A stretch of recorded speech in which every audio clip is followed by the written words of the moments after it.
coming up. What happens, and this has been asked to me a bunch of times, what happens if Biden wins, what happens if Trump wins? If Biden wins, he's just going to continue on. It depends on if he gets this House and the Senate. But if he does, they'll definitely, Roe v. Wade will be law. The Democrats will push that through. That's a big one they'll push through right away. They're going to definitely want to push through forgiving student loans, which will be a huge boost to the economy right out of the gate. And they'll probably want to do more infrastructure and getting cost downs on drugs and things like that. And putting caps, because they capped insulin. But if Trump becomes president, what's going to happen? Well, he's the dictator for the day, and like we said, tariffs and whatnot. But, because he's kind of crazy. But, it's not really Trump that you have to worry about. Just like it's not really Biden, because they're old. It's the people that they bring with them. So when you're voting for president, a lot of people are like, well, I like this guy, I'd have a beer with him, and I'm like, I'm not voting for the guy, necessarily, as much as I'm voting for their positions and the team I'm pretty sure they're going to bring with them. Because those are the people that are going to be running everything. And you usually don't know who they are, but you know who their boss is. And that's kind of how you vote. Well, here are the people behind... Which manager do I trust to be, like, in charge of hiring? Right. Exactly. You know, for the things that will impact me. Who's going to hire the right people? Right, exactly. It's so that's the point. So the people that it's a little reversed with Trump. There's a group called Project 2025. I think they're with the Heritage Foundation, some other these right-wing sort of think tank groups. They're the ones who tell Trump what to do. So they're the ones who picked the Supreme Court justices. They handed Trump a list, and he just pointed and picked a guy off the list. And it really didn't matter. They're the ones who are telling him what policies to do and whatnot. So Trump doesn't really give a shit about any of this. He just wants to be president and be in power and do what he wants. He doesn't really care about this stuff. So they tell him what to do. That's why they like him, because he's a puppet. They don't have to convince him, they just tell him. Right? Well, this is what Project 2025, this is sort of a taste of it. This is Rachel Maddow on The View, and she's talking about this and why you should care. Because this is what they want to do, and Trump will fall into line. Yeah. So here's the thing. When Donald Trump won the election in 2016, fair and square, he said it was rigged. Right. He won the Republican primaries. He said they were rigged. He ran for re-election in 2020. Before the election, he said it was rigged. Mm-hmm. Then when he lost the election, he said it was rigged. He does not like elections. He does not like voting as a system by which we decide who's going to be the president. Yeah, right. When he was running for re-election in 2020, the Republican Party decided they were no longer going to have a platform. They abolished their platform and said, our new platform is whatever Donald Trump wants, we're for that. That's right. So if you don't stand for anything other than what he wants, you don't vote, you just put him in power. Yeah. And once he's there, nobody is allowed to disagree with him or say anything that he doesn't believe. And what is that called? That is what a lot of other countries all around the world have, and it is not democracy. Yeah. And so he's trying to get rid of the American system of government, and that means getting rid of a government that does anything other than serve him, and that's what Project 2025 is all about. Yeah. And that exists everywhere in the world, and it has never existed here before. And so I really think the bottom line here is that Trump and his movement, they are not running against Democrats. They're running against democracy. Yeah. They're running against the democratic process. They want to radically change the kind of system that we have, the government that we have. Yeah. And we're alive as American citizens in that time, and we're going to be the ones who decide if the American system of government survives or if it's taken over instead by a strongman authoritarian form. Right. And this is what Steve Bannon wanted. Yeah. And predicted. So she kind of summed it up in a nutshell, but it does include a lot of stuff like that.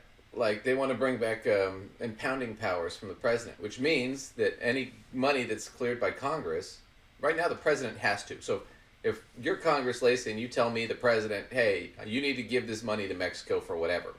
You guys voted on it, right? Passed it. I have to give the money to Mexico. It used to be, and this was up until Nixon, that they changed this, that the president had what's called impounding power, which means you'd give me the money to give to Mexico, but then I could tell Mexico, I'm not going to give you the money because I disagree with Congress, so I'm going to override them. Well, I'm sorry, the House has the power of the purse, not the president. They tell him where to spend the money, right? He just controls, you know, the executive branch. So there's a separation of powers there. So they want to get rid of a lot of that. And just basically say, we're going to put our thumb on the scale and we're going to decide. So what she's talking about is true, is they want to do minority rule. And they're very blatant about it. We want just white Republican conservative men to rule. And Trump's going to be our vessel to get there. So, just giving you a taste of what the future holds. It's going to be more of this. Well, less on right that for note, women. Go ahead. on that note, I feel a little nauseous. Bleh. That's what I'm saying. I mean, it's disturbing, but everybody's talking about, well, how could this happen and blah blah blah. And, you know, Trump supporters, you know, hate. I mean, they hate everybody else, but these people have been around.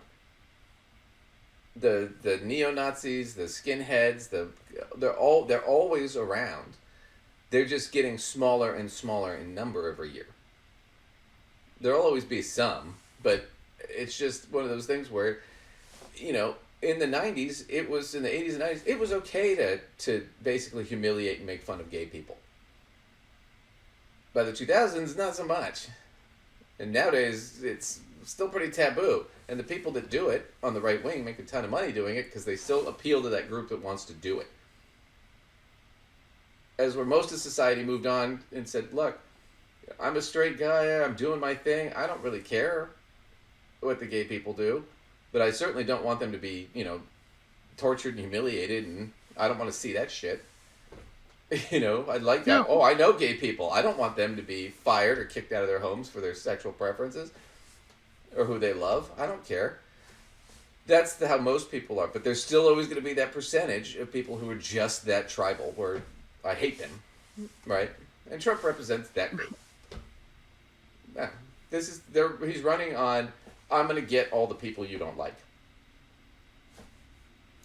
As opposed to, I'm going to do shit for you. See, if I think back in history, there's one particular man that comes to my mind. A few of them, yeah. That did that. I'm thinking about one in particular that the Germans would really like to forget. Yeah. But there are others, certainly. But remember, Hitler wasn't elected; he was appointed by the Third Reich. The Third Reich was elected into power. And that's kind of what they want to do here in sort of the reverse. We're going to get Trump in. I was going to say that doesn't feel completely removed from No, this it's not. situation. It's not. It's pretty much what they're similar kind of thing. We want to get our guy into power so that we can control him and put our finger on the lever, and then we can get whatever we want and remove the people we don't want. Why do you think Trump and the Republicans are always running on the border issue? Okay? And immigration. When they say immigrants, they're not talking about people from Norway. They're talking about brown people. We don't want more brown people in this country. And the thing they don't get is if you got somebody from Norway, they're more likely to be a liberal atheist as opposed to somebody from Mexico who's more likely to be a conservative Catholic. They're more likely to get voters from Mexico and Panama and Venezuela, the Republicans are, than Democrats are. But they blow that all the water, and a lot of those people don't like them because they get here and they realize, oh, they hate us because we're brown. Because we tan. But that's how it goes. But that's what it is. That's essentially, at the end of the day, you're always going to have that contingent just fucking everything up. Because they want to be in power. They want to control women. They don't want brown people working with them. They don't want to turn on TV and see two men kissing or, an interracial family. Heaven forbid. That one pisses people off. Just ask my parents. Jeez, what are we in the 1950s? Like, seriously. That's the joke, though, is that's the Republican base, and that's what they've been courting, and especially after Sarah Palin, and that's what they're stuck with. And it's a dwindling group. It's not an expansive group that keeps growing, because as people go along with technology and whatnot, we see more people. Remember, like when we went to college. I don't know if you remember this. I went out one night with a bunch of people, and There was this one girl, and she was from a small town, right? Well, it's all pretty much white people. And she was spent the whole night commenting on, like, oh, what is that person doing? Or what is that? And it's like pointing at black people and shit. And you're like, they're just hanging out. Just, you know, just because they're black doesn't mean they're going to rob you. You're more likely to get robbed by the homeless white guy who's starving. You know, and you can't really blame him. But I remember, she saw a drag queen for the first time and she lost her shit.